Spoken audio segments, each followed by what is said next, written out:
Pag nakaramdam ka ng nasang gumawa ng mabuti, gawa ng Diyos yun eh. Ibig sabihin, kinakasangkapan ka ng Diyos eh. Nagtatrabaho ang Diyos sa'yo eh. Nagtatrabaho ang Diyos eh. Yung magnasa ka pa lang, hindi mo pa nagagawa, gawa na ng Diyos yun eh. Trabaho na ng Diyos yun eh. Hindi lahat kasi ng tao nagnanasang gumawa ng mabuti. Yun ang nakita ng Diyos doon sa panahon ni Noe.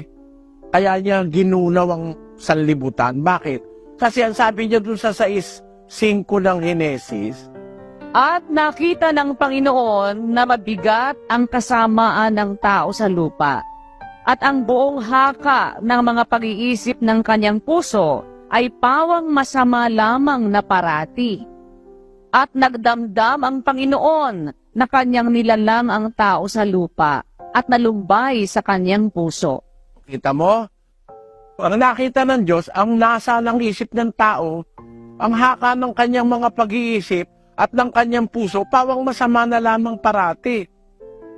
Kaya pag halimbawa, ikaw, kapatid, nagnasa ka ng isang gawang mabuti, tuloy mo yun. Tuloy mo. Huwag mo pigilan. Dapat tayo, cooperative tayo sa Diyos. Kasi kasangkapan tayo, pinapakilos tayo ng Diyos eh.